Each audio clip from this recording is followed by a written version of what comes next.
Buenas, ¿cómo estáis? ¿Bien?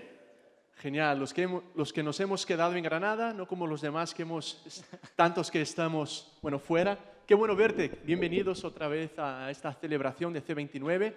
Nuestros niños van a subir con Angie para la cantera, nuestro programa para los niños. Pero de verdad, qué bueno verte, qué bueno compartir juntos esta tarde. Y déjame comenzar haciéndote algunas preguntas, ¿vale? Y si es tu situación, nada más levantas la mano, ¿vale? ¿Estás preparado? Si te alegra cuando gana el Madrid, levanta la mano. Vale. Si te alegra cuando gana el Barça, levanta la mano. Si no entiendes de fútbol, levanta la mano. Muy bien. Si estás contento que ha llovido hoy, porque como tú no pudiste ir a la playa, esa envidia que está ahí, por lo menos nos alegramos. A ver, ¿cuántos están? Vale. Genial. ¿Cuántos estáis bien?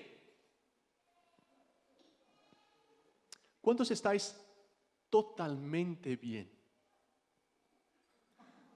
¿Cuántos no tenéis ninguna preocupación, ningún miedo, ningún dolor, ningún sufrimiento, ninguna ansiedad? ¿Ha sobrado alguien? La verdad es que seguramente ninguno de nosotros diría que no vivimos ninguna de esas situaciones. Por ejemplo, veía un par de portadas del periódico recientes. Esta creo que es del País de hoy. Holocausto. ¿Qué amenazas pueden llevarnos de nuevo a la barbarie?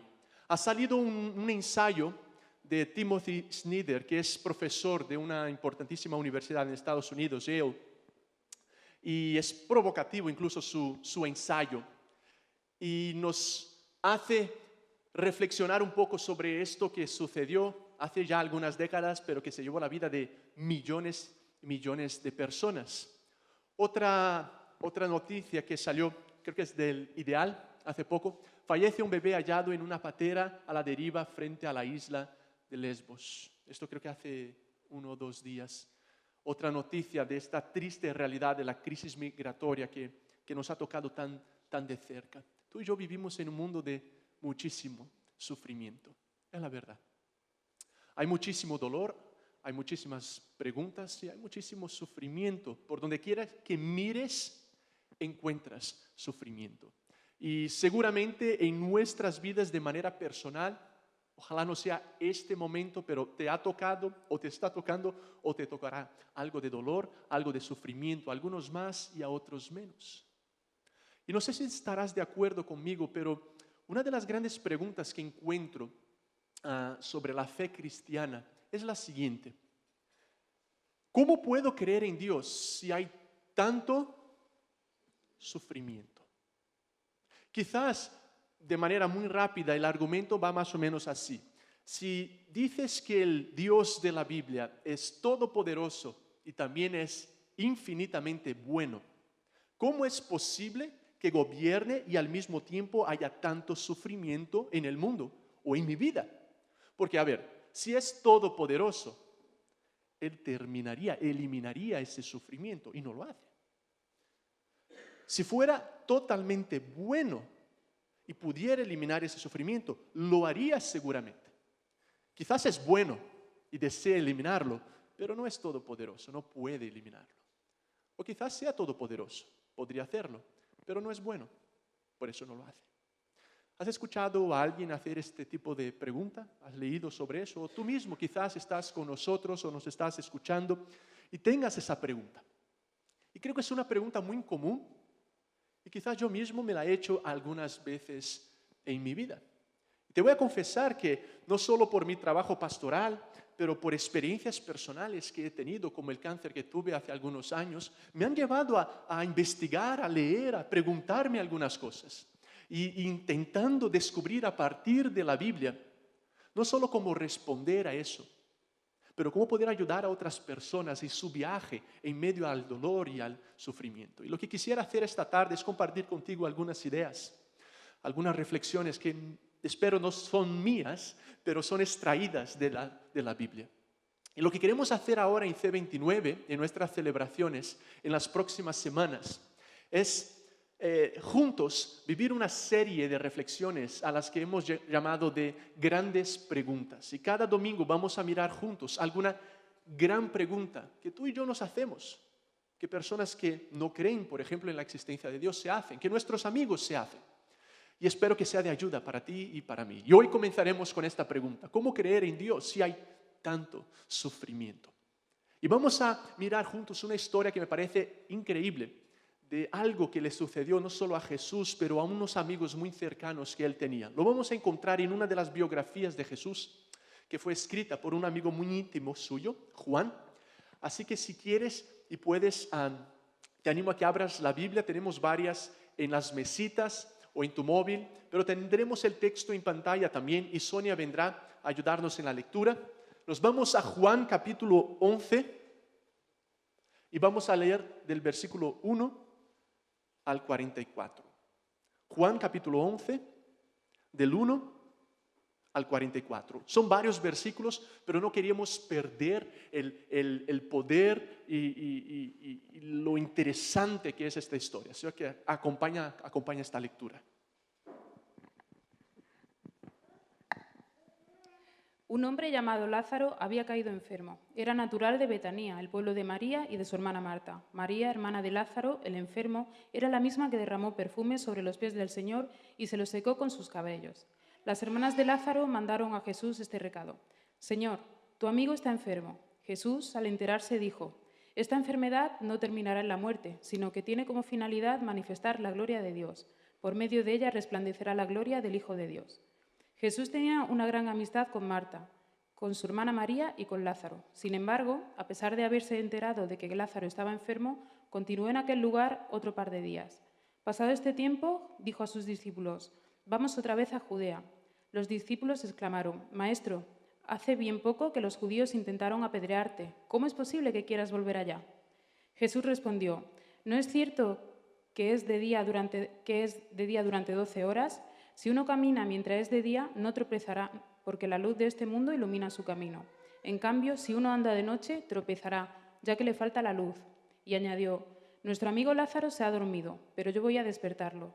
Los discípulos comentaron: Señor, si se ha dormido, quiere decir que se recuperará.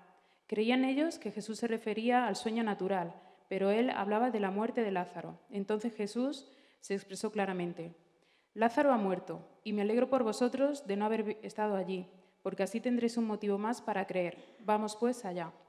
Tomás, apodado el mellizo, dijo a otros discípulos: Vamos también nosotros y muramos con él. A su llegada, Jesús se encontró con que Lázaro había sido sepultado hacía ya 4 días. Como Betanía estaba muy cerca de Jerusalén, unos 2,5 kilómetros, muchos judíos habían ido a visitar a Marta y María para darles el pésame por la muerte de su hermano. En cuanto Marta se enteró de que Jesús llegaba, le salió al encuentro. María, por su parte, se quedó en casa. Marta dijo a Jesús: Señor, si hubieras estado aquí, no habría muerto mi hermano. Pero aún así, yo sé que todo lo que pidas a Dios, Él te lo concederá. Jesús le contestó: Tu hermano resucitará. Marta replicó: Sé muy bien que volverá a la vida al fin de los tiempos, cuando tenga lugar la resurrección de los muertos. Jesús entonces le dijo: Yo soy la resurrección y la vida. El que cree en mí, aunque muera, vivirá. Y ninguno de los que viven y tienen fe en mí morirá para siempre. ¿Crees esto? Marta contestó: Sí, Señor, yo creo que tú eres el Mesías, el Hijo de Dios, que había de venir al mundo. Dicho esto, Marta fue a llamar a su hermana María y le dijo al oído: El Maestro está aquí y pregunta por ti. María se levantó rápidamente y salió al encuentro de Jesús, que no había entrado todavía en el pueblo, sino que estaba aún en el lugar en que Marta se había encontrado con él. Los judíos que estaban en casa con María, consolándola, al ver que se levantaban y salía muy deprisa, la siguieron, pensando que iría a la tumba de su hermano para llorar allí. Cuando María llegó al lugar donde estaba Jesús y lo vio, se arrojó a sus pies y exclamó: Señor, si hubieras estado aquí, no habría muerto mi hermano. Jesús, al verla llorar a ella y a los judíos que la acompañaban, lanzó un suspiro y profundamente emocionado preguntó: ¿Dónde lo habéis sepultado? Ellos contestaron: Ven a verlo, Señor. Jesús se echó a llorar y los judíos allí presentes comentaban: Bien se ve lo que lo quería de verdad. Pero algunos dijeron: ¿Y este, que dio vista al ciego, no podría haber hecho algo para evitar la muerte de su amigo? Jesús, de nuevo profundamente emocionado, se acercó a la tumba. Era una cueva cuya entrada estaba tapada con una piedra. Jesús les ordenó: Quitad la piedra.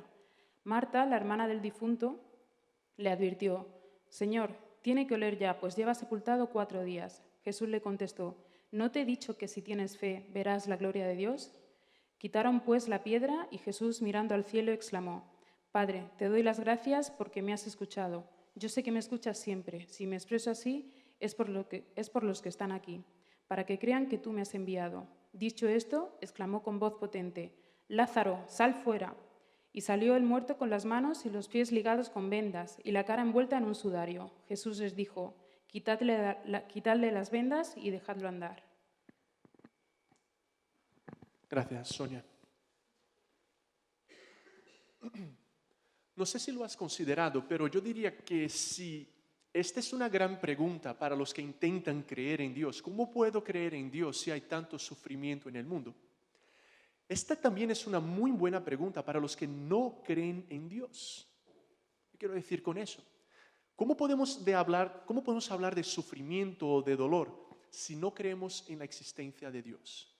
¿Qué quiero decirte con eso? Por ejemplo, tengo que citarlo otra vez, y ahí vamos con C.S. Lewis, quien escribió lo siguiente: mi argumento contra Dios era que el universo parecía tan cruel e injusto. Pero ¿de dónde había sacado yo esta idea de injusto e injusto? Uno no considera torcida una línea a no ser que tenga alguna noción de una línea recta. ¿Con qué estaba comparando este universo cuando lo llamaba injusto? Si estamos hablando de injusticia, de dolor, de que algo está mal, y no creemos que existen leyes absolutas o algún parámetro externo a nuestras propias opiniones, ¿cómo podemos hablar que algo está bien o algo está mal? No terminaríamos en opiniones personales o simplemente culturales. ¿Quién soy yo para decir que en determinada cultura estaría mal, por ejemplo, asesinar a niños pequeños? ¿De dónde sacamos nosotros esa línea recta que dice esto está bien o esto está mal, sobre las cuales construimos, por ejemplo, nuestras leyes? Así que si reflexionamos también desde esa perspectiva, esta no solo es una buena pregunta si queremos creer en Dios, pero es una buena pregunta si no crees en Dios.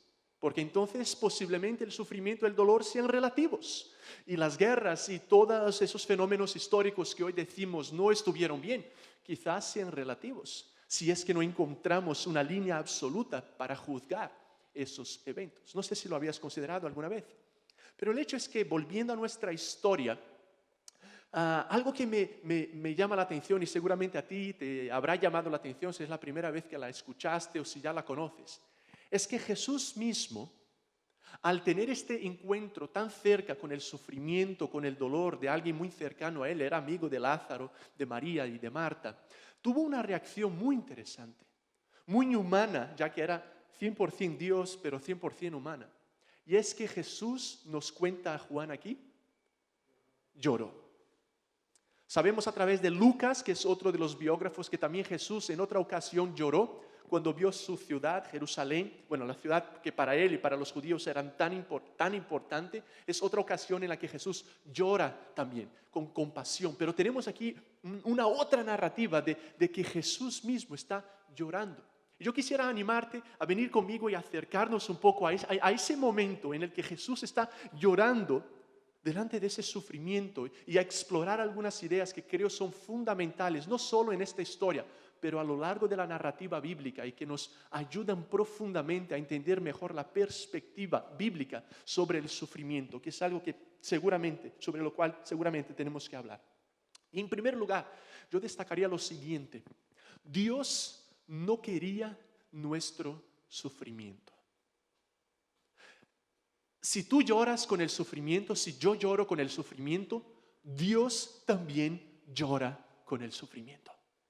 Jesús lloró y Dios llora con el sufrimiento humano que ve. Lo que vivimos no era lo que Dios inicialmente soñó y diseñó y deseó para que fuera una realidad. Por ejemplo, Génesis 1:31, que describe el inicio de la creación, dice que Dios vio todo lo que había creado y ¿qué dijo? ¿Alguien sabe? Era bueno.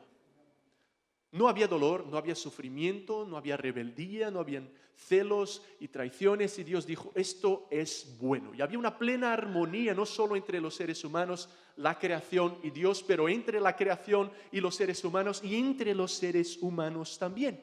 Sin embargo, la narrativa bíblica nos recuerda que el ser humano, por su egoísmo, le dijo a Dios básicamente, creo que yo sé mejor cómo vivir la vida. Te puedes quitar del trono que yo me sentaré en ese trono. Yo sé lo que es mejor para mí. La Biblia lo describe como pecado. Y como resultado de esa decisión humana, todas las relaciones entre nosotros y la creación, nosotros y Dios, son afectadas. Y a partir de ese momento, no solo la muerte, pero el dolor y el sufrimiento penetran en la misma existencia humana. Y todas nuestras relaciones, incluso con nosotros mismos, se ven afectadas por esa decisión humana. Y es una decisión que tú y yo seguimos tomando cada día. Pero no era lo que Dios inicialmente soñó o diseñó. Pero ahora tú me dirás, vale, Elder, pero Dios lo permitió, ¿no es cierto? Es cierto, Dios lo permitió.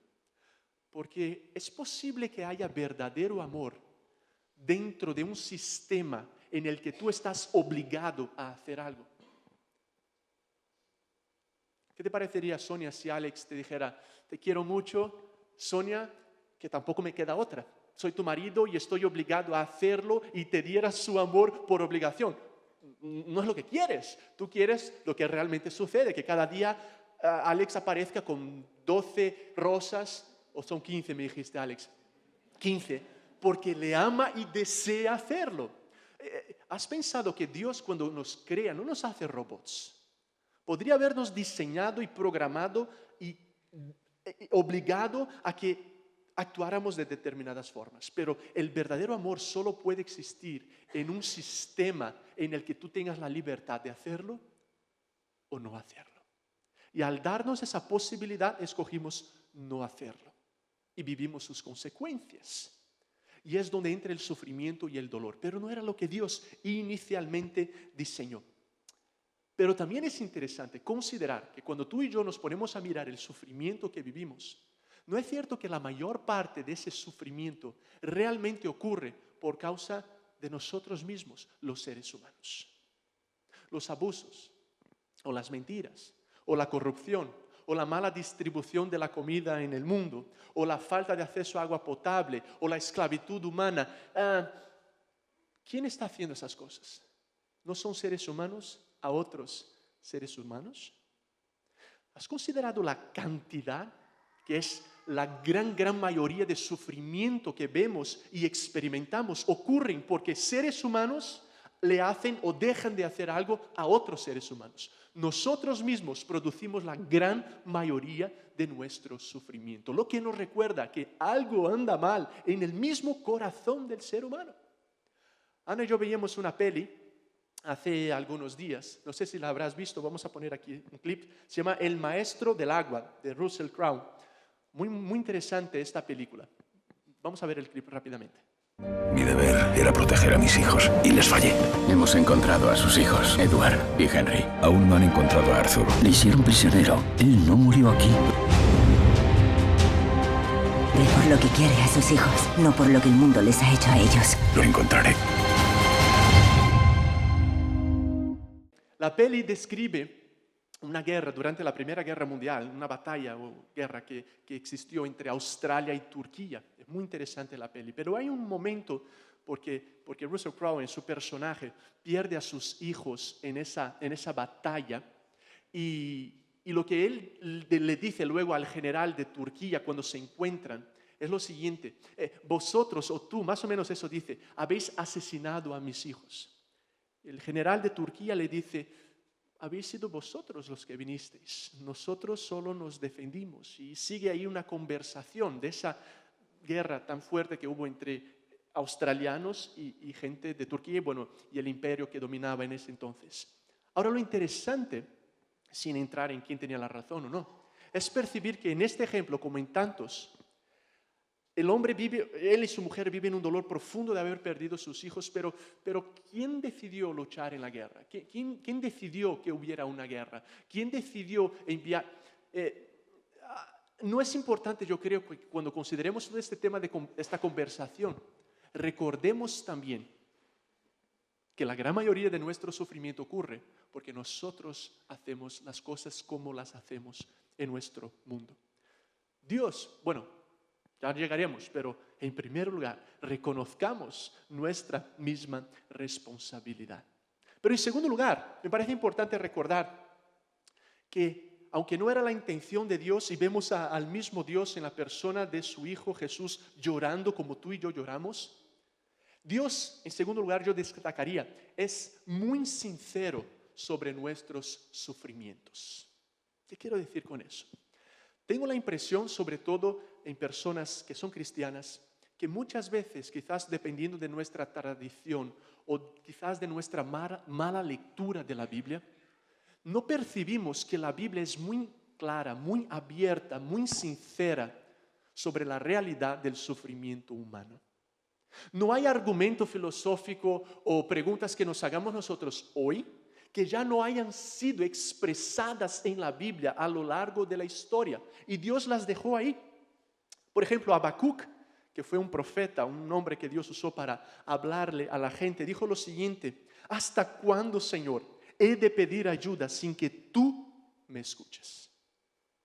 Y he de clamar a ti contra la violencia sin que tú me salves.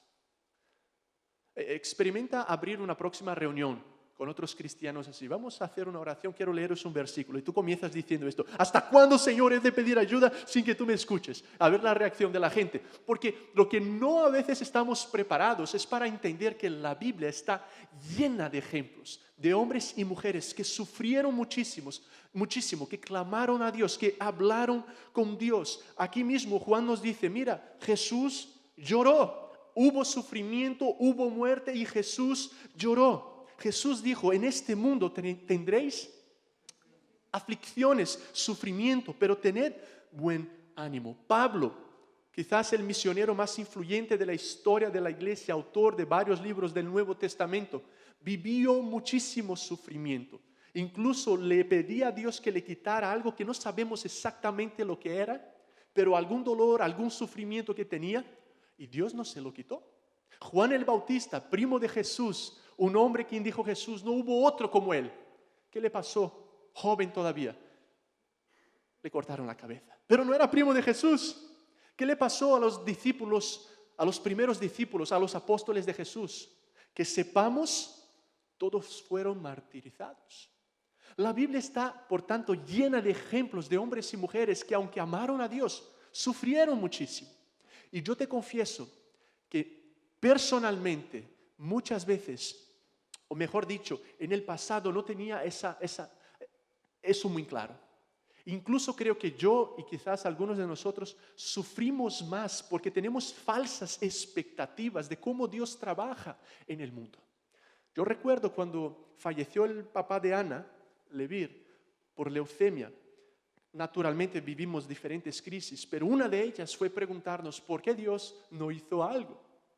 Y creo que es legítimo, todos nos encontraríamos con grandes preguntas si vives una situación como esa. Pero algo que para mí no estaba muy claro hace algunos años, y por eso creo que uno sufre aún más, es pensar que el Dios que yo creo, el Dios que yo construyo, debe de obrar, debe de actuar de esta determinada forma. Pero sabes, el desafío para mí y para ti es encontrar en la Biblia cómo Dios actúa. ¿Qué expectativas debemos tener sobre Dios? ¿Qué es lo que Dios ya nos ha dicho que haría? Porque si tú esperas que Dios siempre sanará, Dios siempre te va a dar el trabajo como tú quieres, que Dios siempre te vas a frustrar. Porque Dios no actúa de esa forma. No soy yo el que lo dice, es la Biblia. Haz una sincera lectura de la Biblia. Podemos recordar ocasiones como cuando Dios liberó al pueblo de Israel, que salió del Egipto como esclavos y los llevó a una tierra prometida. Y sabemos de los milagros, incluso Juan nos recordaba la semana pasada, salieron por el desierto y quizás vemos y decimos, wow, qué pasada todo lo que Dios ha hecho, y sin duda lo es. Pero ¿cuántos años estuvo esa gente como esclavo en Egipto? 400 años. Generaciones tras generaciones de gente que clamó, no escuchó Dios decir nada, murió. Y no vio el mar abrirse, no vio el maná del cielo, generaciones tras generaciones. Jesús, por ejemplo, sanó a algunas personas, varias sin duda, pero no a todas. Cierto día fue al pozo de Betesda y había ahí muchísima gente esperando para ser sanada, porque creían que cuando se movía el agua la gente sería sanada. Jesús se acerca y sana a un hombre que era paralítico y se va. Es como si le dijera permiso a los demás. Tú que tienes lepra, con permiso. Tú que no puedes escuchar, con permiso. Tú que eres ciego, con permiso. Déjame sanar a este. Y se fue. ¿Y por qué no sanó a los demás? Yo no sé. Lo que yo sí sé es que la Biblia no me dice que Dios siempre eliminará el sufrimiento de aquellos que le siguen o le aman. Y quizás muchos cargamos una expectativa que no será suplida. Y cuando tienes una expectativa que no es suplida, te da más duro aún. No estoy diciendo que Dios no haga las cosas. No estoy diciendo que Dios no realice milagros. Yo personalmente los he experimentado y muy de cerca. Lo que sí estoy diciendo es que de acuerdo a la Biblia, Dios no siempre lo va a hacer. Y en muchísimas ocasiones no lo hará. Y el sufrimiento será una realidad muy cercana, incluso para aquellos que les aman. No quiere decir que Dios no me quiere, no quiere decir que Dios no me escuche, no quiere decir que Dios no se importa. No. Dios ya nos ha mostrado casos y más casos y más casos, que vivimos en un momento de la historia de la humanidad donde debemos esperar esos sufrimientos. En su excelente libro, Desilusión con Dios, de Philip Yancey, te recomiendo la lectura de este libro. Él dice algo muy interesante. Dijo que salió 2 semanas a estar a solas con Dios a leer la Biblia. Y lo que decidió hacer es, voy a leer la Biblia intentando mirar la perspectiva de Dios, no la mía. Y lo que le sorprendió fue lo siguiente, y haciendo preguntas como, ¿cómo se siente Dios? Y dijo al final, confieso que estaba demasiado preocupado con mis sentimientos para escuchar atentamente sus sentimientos. Porque al leer la Biblia y permitirse mirarlo desde esa perspectiva, se encontró también con un Dios que sufre. Un Dios que a lo largo de la historia viene a por los seres humanos, quiere conectar con los seres humanos, quiere reconciliar a los seres humanos, pero sufre en ese proceso. Sufre rechazo, sufre que le dejen, sufre que no le escuchen, sufre que lo abandonen por otros. Dios también, al decidir darnos esa libertad, estaba decidiendo también ponerse en una situación de vulnerabilidad, incluso sufrir. Y lo que vemos es que Dios también sufrió muchísimo más, y ahora veremos dónde eso ha ocurrido. Porque en tercer lugar, yo destacaría lo siguiente, y es que Dios ha hecho algo por nuestro sufrimiento. ¿Estás conmigo todavía? ¿Sí? No sé si a ti te llama la atención, a mí sí. En la historia que hemos leído, vemos que Jesús es avisado que uno de sus buenos amigos, Lázaro, estaba enfermo. Pero Jesús no sale inmediatamente, ¿no es cierto? Pero nos dice Juan que Jesús se queda un par de días más donde estaba. O sea, para cuando llega entonces donde estaba Lázaro y sus hermanas, ya se habían pasado varios días. Y Lázaro estaba muerto. Pero Jesús había dicho antes algo interesante. Había dicho, mira, esto que está sucediendo es para la gloria de Dios. Lázaro duerme. Jesús sabía que algo iba a suceder. Decide esperarse. Para cuando llega, ya estaba muerto Lázaro. Y la reacción normal de Marta y María es, claro, de desesperación. Incluso le dicen cosas como, Jesús, si tú hubieras venido antes, eso no hubiera pasado.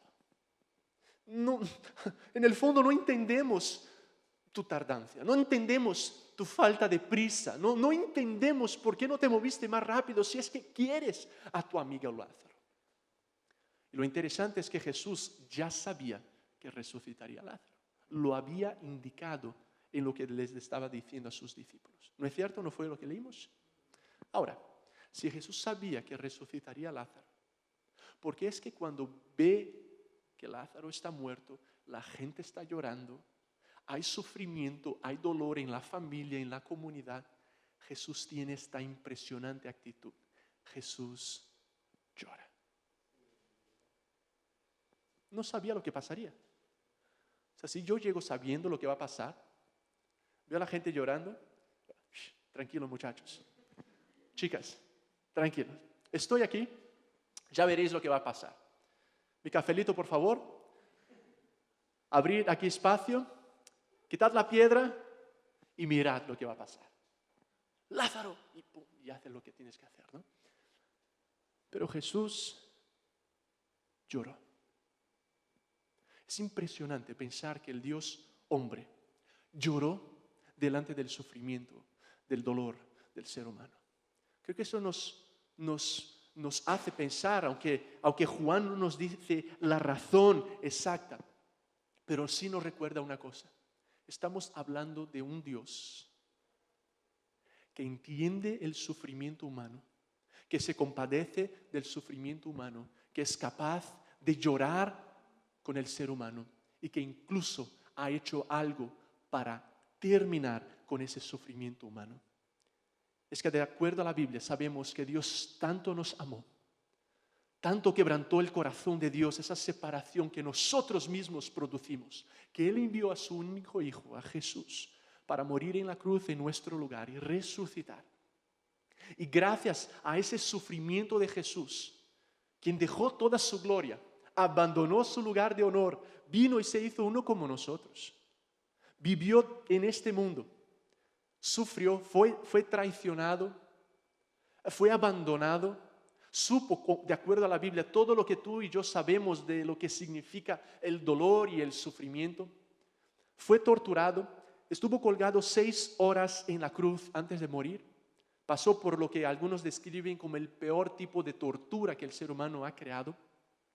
Y se llevó sobre sí mismo un dolor que no solo fue físico, no solo fue emocional, pero fue algo que tú y yo jamás podremos entender. Y es un sufrimiento espiritual, porque en Cristo todos los pecados de todos los seres humanos, de toda la historia y de los que van a venir, estaban sobre Él mismo. Todos sobre Jesús. Su sufrimiento fue indescriptible y lo hizo por amor a ti y amor a mí. Y lo hizo para poder reconectarnos con Él mismo.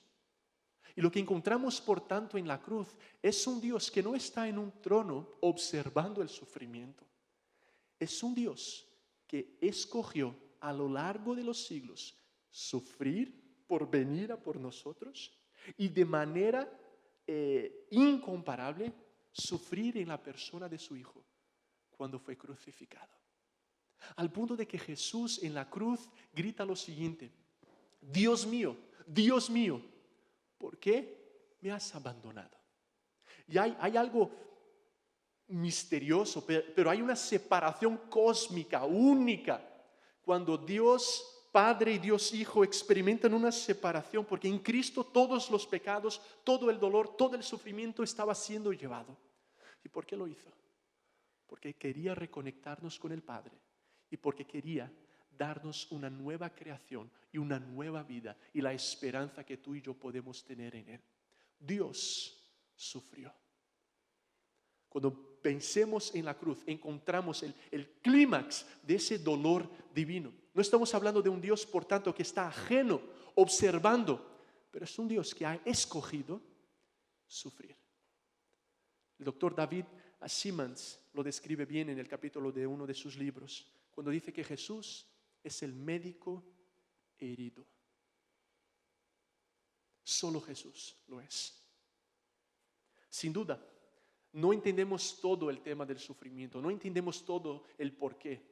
Siglos y siglos de teólogos y de filósofos han pasado y pasarán, si es que tenemos mundo por siglos todavía, preguntándose e intentando entender esta gran pregunta, o por qué, o los porqués de Dios, y no lo tenemos todo claro, sin duda no lo tenemos. Sí hay un signo de interrogación en el sufrimiento humano, pero sobre ese signo de interrogación podemos estampar otra marca, y es la cruz de Cristo. Y para mí esto ha sido crucial. Espero que para ti también.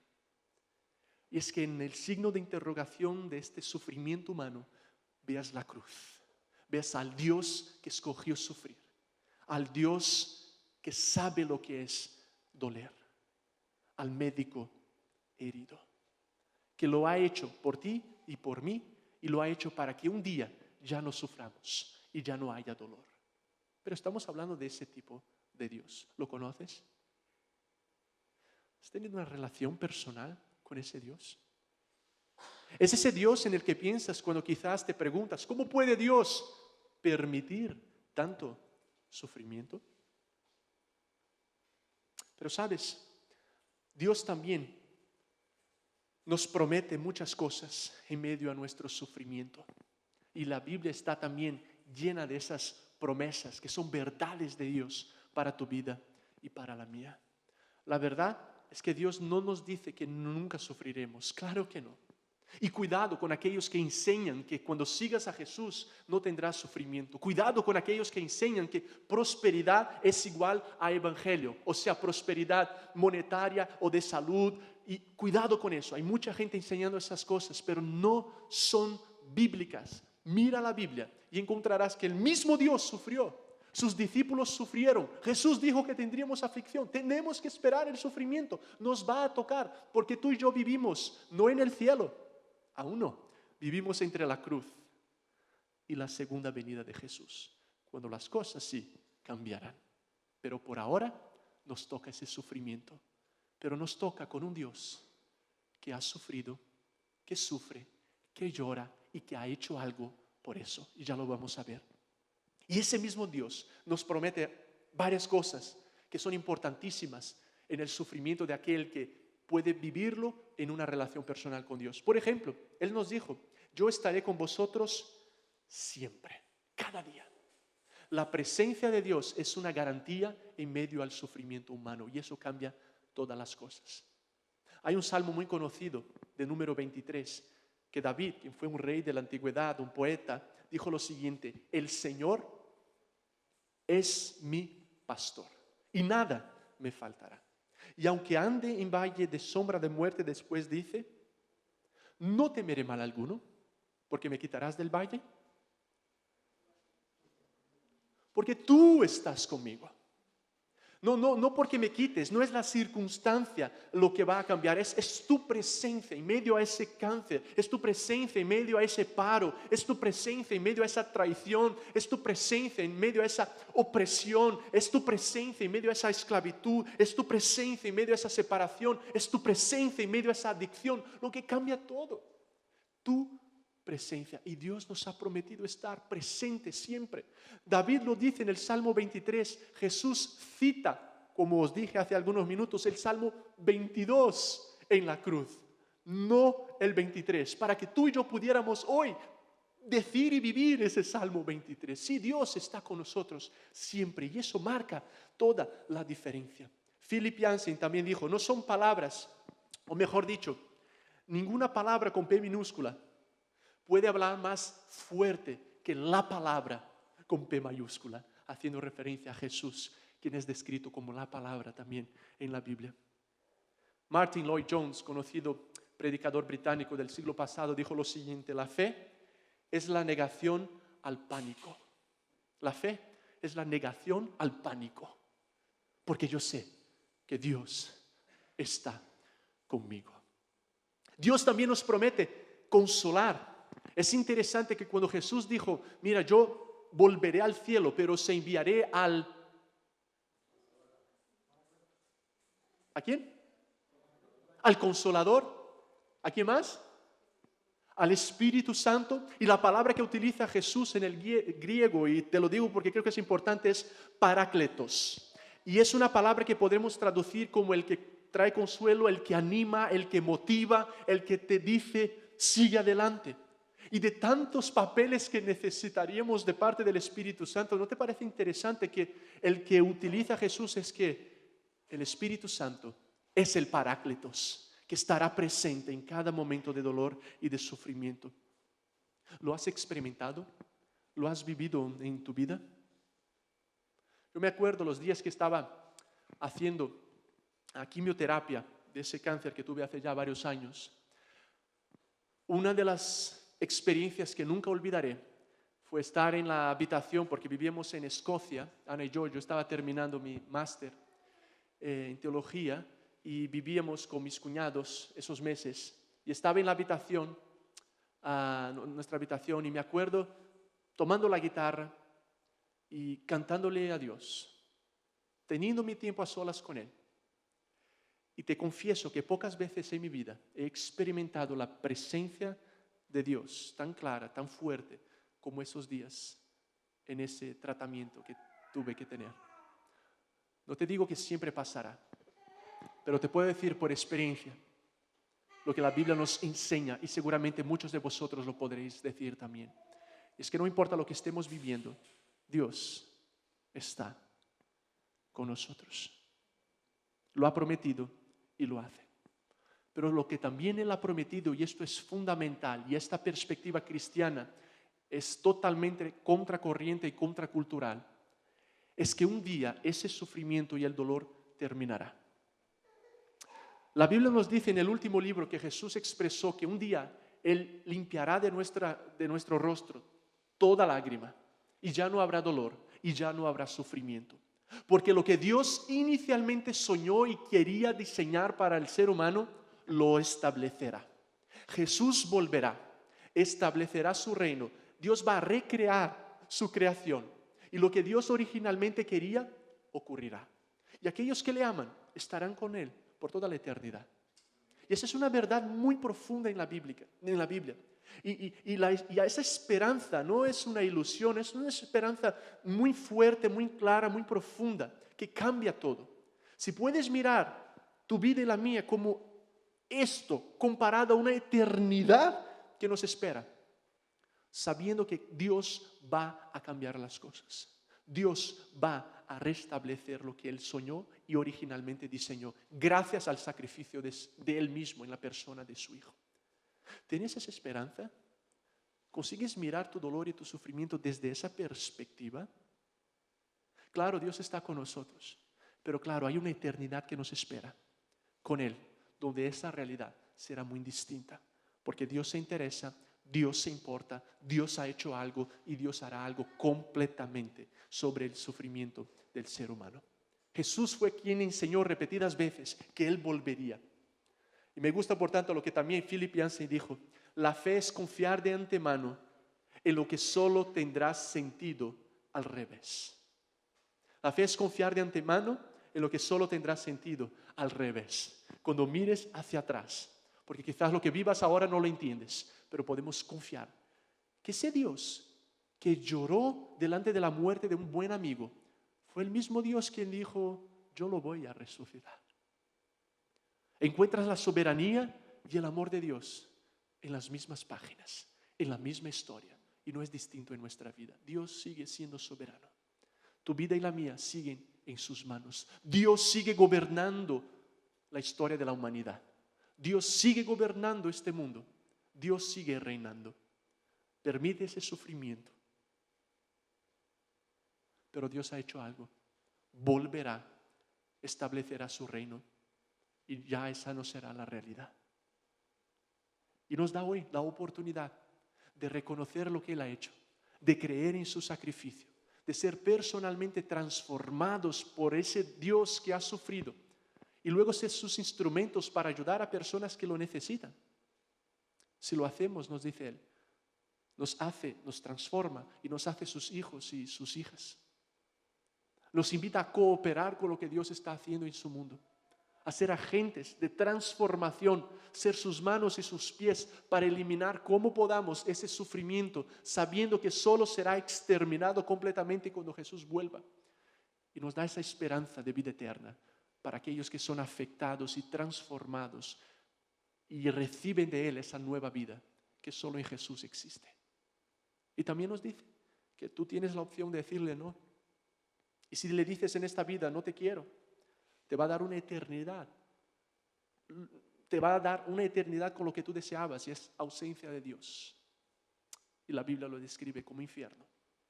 Pero al mismo tiempo es Dios diciéndote: ¿no me quieres? Pues te doy lo que querías para siempre. Aquí está, este estado, este lugar, sin que yo esté contigo. de punición ciertamente, pero de separación especialmente. Pero Dios lo ha prometido y lo va a hacer. La Biblia nos dice, lo escribió Pablo en el libro de Romanos, creo que tenemos el versículo aquí, ¿verdad?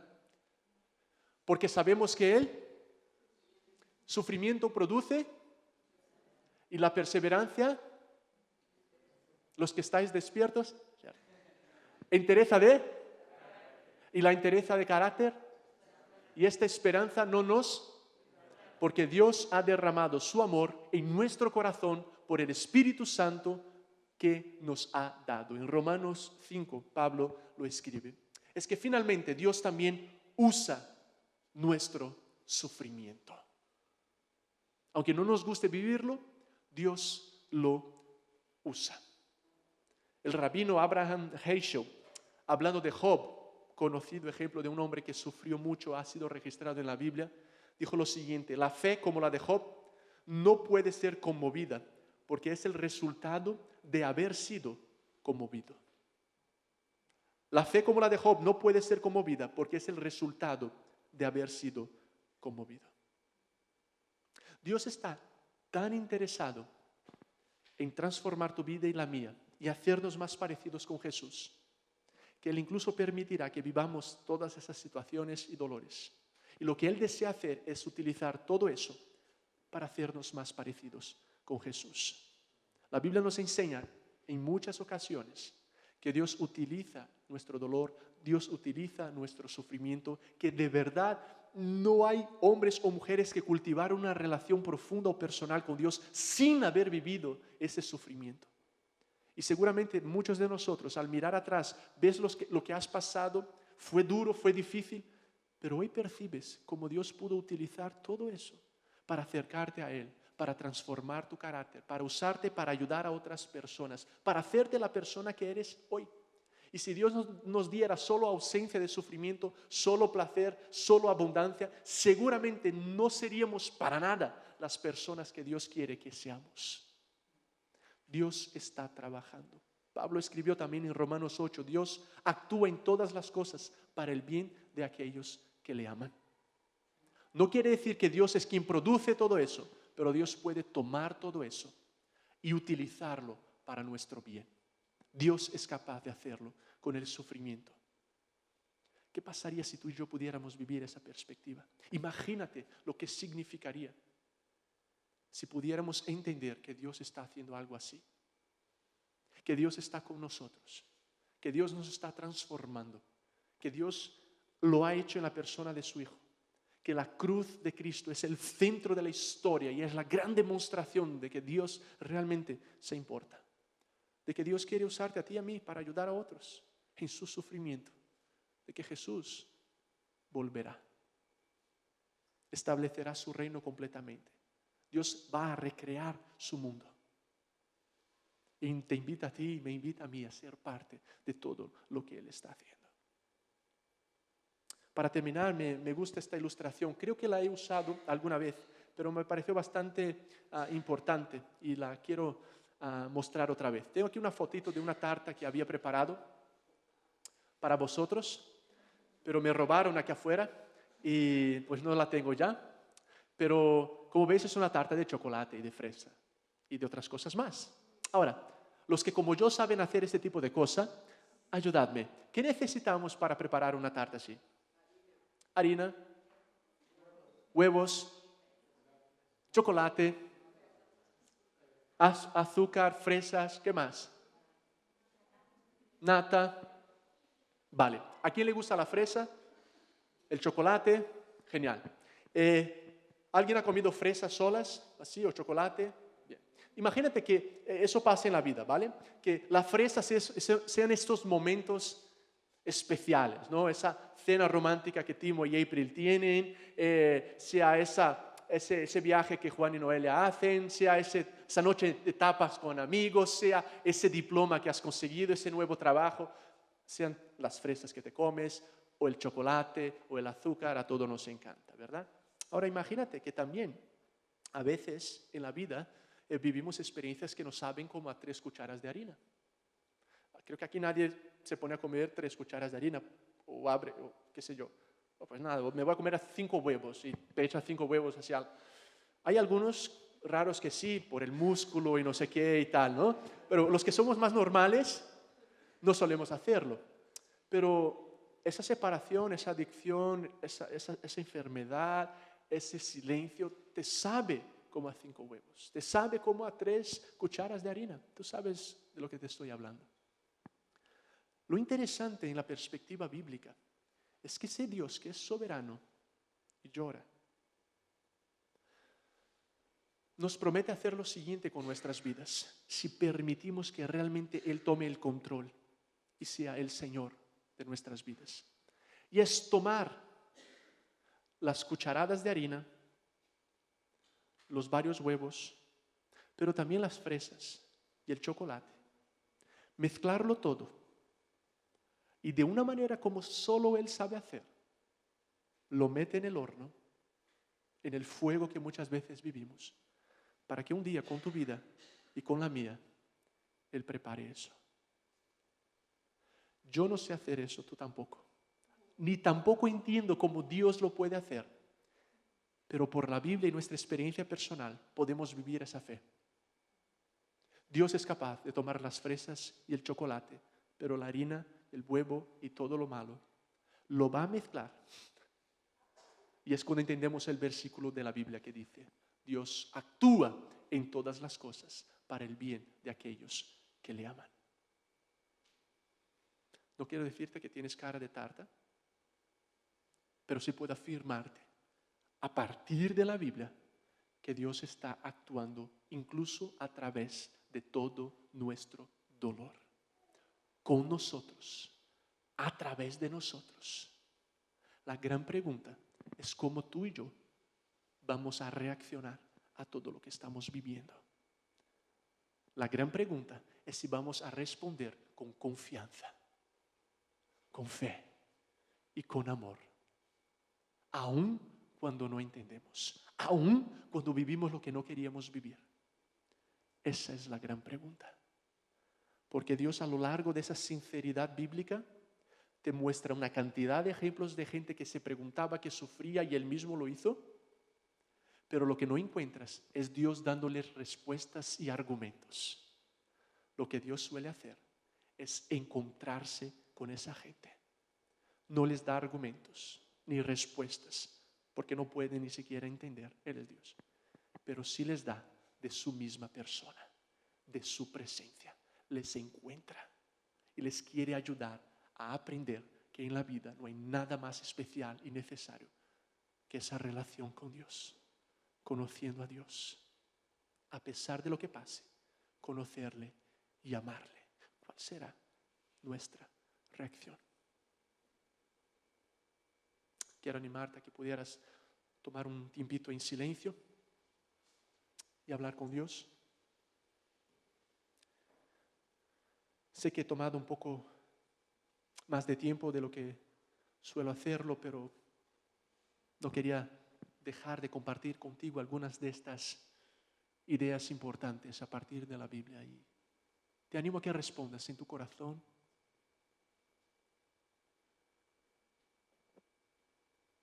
Y hables con Dios. Dios, te damos gracias porque en medio del sufrimiento tú estás con nosotros. Gracias porque aún a veces tenemos que pasar momentos que no entendemos, circunstancias que nos duelen quizá mucho en el corazón, pero tenemos la confianza y la certeza de tu palabra que dices que tú estarás con nosotros aún en medio de esa situación.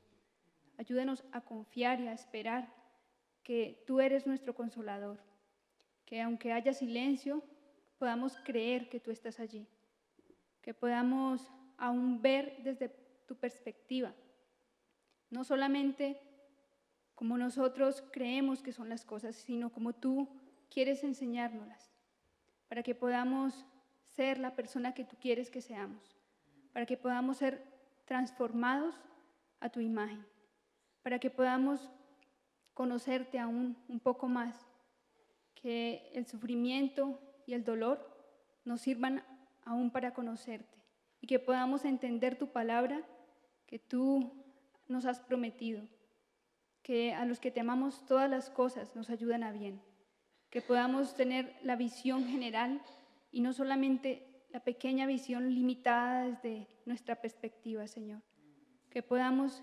entenderte, que podamos aún ser capaces de ver un poco más allá de lo que sentimos o de lo que estamos sufriendo en ese momento, que podamos creer que tú estás allí, en medio del dolor, en medio del sufrimiento, en esos días grises, cuando parece que todo se ha acabado, podamos ver el resurgir de algo nuevo que estás haciendo en nuestra vida, Señor. Que aún en medio del dolor que está pasando nuestro planeta y la gente que está a nuestro alrededor, podamos ser tus manos y tus pies para ayudar a aquellos que necesitan de ti, aquellos que no han oído de tu palabra, podamos ser tu voz, también alentando aún cuando estamos cansados nosotros mismos, Señor, pero que podamos alentar a otros y animar a otros a seguir, que podamos ser tus manos, tus pies, tu voz en esta tierra, aún en medio del dolor que nosotros mismos tenemos, Señor, pero que podamos amarte con ese amor tan grande con el que tú nos has amado, con ese amor con el que tú has amado a la gente y que sientes el dolor de los demás, porque aún tú mismo siendo Dios, viniste y te hiciste hombre y sufriste el dolor por amor a nosotros, Señor. Ayúdanos a ser fieles a ti en medio de cada circunstancia, que nuestro corazón esté siempre cerca del tuyo y que podamos confiar en la certeza de tu palabra, que tú eres fiel y que tú cumples tus promesas, Señor. En el nombre de Jesús. Amén.